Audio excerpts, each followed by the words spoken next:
ثم أفيضوا من حيث أفاض الناس واستغفروا الله إن الله غفور رحيم. مخکې آیت کې الله رب العزت ليس عليكم جناح أن تبتغوا فضلا من ربكم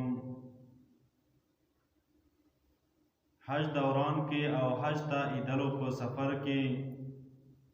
که څوک تجارت وکړي نو دغه تجارت الله رب العزت فرمایي دا ناجایز او حرام نه دی لکه څرنګه مشرکینو ځان باندې دا حرام کړی و.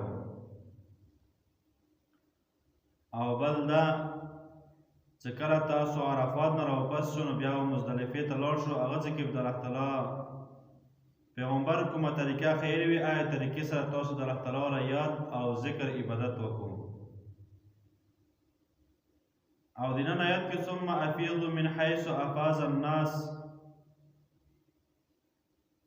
الله رب العزت دا حکم کوي وي تاسو بیا راوپس شو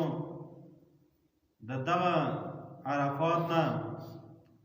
او بیا لاړ شو تاسو مزدلفې میدان ته. مزدلفې ته چې کله لاړ شو نو واستغفر الله او دې کې رد وشو په دې آیات باندې او خلکو خبره ماته کړه چې هغه قریشو د قریشو ویلو ویره مو چې دا مو کوم عرفات میدان دی د عرفات میدان ته مو نشو وتلی او دا خبره دوی ځان باندې لازمي ګڼي چې موږ به عرفات ته نه وځو. نو الله رب العزت دا حکم وکړ یو دا چې وقوف العرفه دا لازمي او وجوبي دی او دویم وقوف مینا چې دی دام لازمي دی. نو تاسو مینا ته هم څو اول به عرفات لاړ شو بیا مزدلفې او مینا د کوم ځایونه دي دا ټولو ځایونو کې به د الله تعالی ذکر او عبادت وکړو. او دین علاوه دې آیت کې بلې خبرې ته هم اشاره دی چې کله تاسو نهر او حلق یعنی ذبح او حلق یعنی سر کلول ته وشي او همدارنګه جمره عقبه وشتل شو هغه نه پاسې بیا طواف شو او سعی شوه دا ټولو خبرو طرف ته الله رب العزت دې آیت کې اشاره کوي. او دغه طریقې د کوم مشرکینو لوي مشرکینو طریقې ټولې رد شولې چې دوی به عرفات ته نه تللو او څوک به مینا ته نه تللو. نو الله رب العزت دا تاسو ټولو باندې لازمي خبره دی حج کوم احکامات دي مناسک دي دا پوره ادا کوو او همدارنګه الله تعالی سره به شریک څوک نه جوړوو.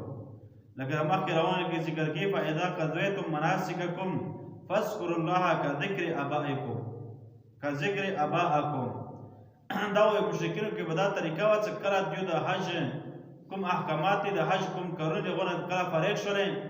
نو بیا خپل منځ کې به کېناستلو خپله مشرانو صفتونه یې به کولو او یو بل باندې به فخر به کول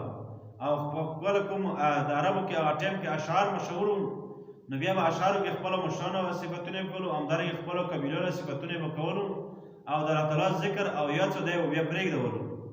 نو الله تعالی دی چې فاذکروا الله کذکر آبائکم او اشد ذکرا تاسو د الله تعالی یاد او ذکر وکړو. دې کې یاد او ذکر نه مفسرین ذکر کوي علما ذکر کوي هغه تلبیه او ذکر نه دی مراد بلکې دینه عام ذکر مراد دی عام عبادت د الله تعالی مراد دی. تاسو خپل پلان کوم یادو دا تاسو هڅه فخر کوم دا فضل خبرې دي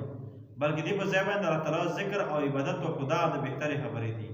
او کوم د تاسو فخرونه کوو یو بل باندې خپل قبیله او خپل پلان یادو نو تاسو پلان داسې بهتر خلک نه وو. اکثر کوم خلک دا پلان مشرکین تیر شوي دا مشرکینو ذکر او دا مه کوو چې کله تاسو مکې ته راشو هغه کې طواف وکړو د الله تعالی عبادت وکړو. رسم جاهلیت مه کوو تاسو رسم جاهلیت کې دا طریقه مکې ته ورغلو بربنډ طوافونه به کولو او چا کې سیټي به ولو بس دا تاسو طواف او دا عبادت وو او دغه طریقې به ټولې پرېږدو تاسو. ثم افیضوا من حیث افاض الناس بیا تاسو راوپس شو د دې ځای نه لکه څرنګه راوپس کېږي دا نور خلک. واستغفر الله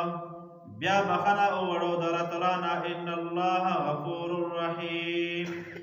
یقینا الله تعالی بخښونکی او رحم کوونکی دی. فاذا قضیتم مناسککم کله چې تاسو پوره کو احکامات د حج ولا نو فاذکروا الله یاد کې الله تعالی كذكر آباءكم پشان دا د یادولو یا د فغر کولو د خپلو پلارانو او اشد ذکرا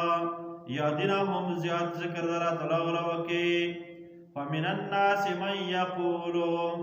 بعضی د خلقنا یعنی ځنې د خلقنا خلق دی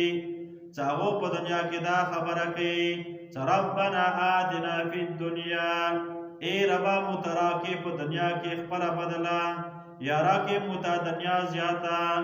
وما له فی الآخرة من خلاق نبوی دوی د پر آخرت کې څه برخه څه حصه کوم خلق دنیا کې حصه غواړي نو هغه د پر آخرت کې نشته دی حدیثو کې راځي نبی کریم صلی الله علیه وسلم فرمایي وی تاسو څه کله دغه دنیا غواړو دنیا سره آخرت هم غواړو اللهم ربنا آتنا فی الدنیا حسنه وفي الآخرة حسنه دنیا کې مو ته نیکه بدله راکړي او آخرت کې هم نیکه بدله راکړي حدیث کې راځي دې کې حسنه ذکر کړی دی حسن مراد څه شي وی هغه شی مراد دی یو دا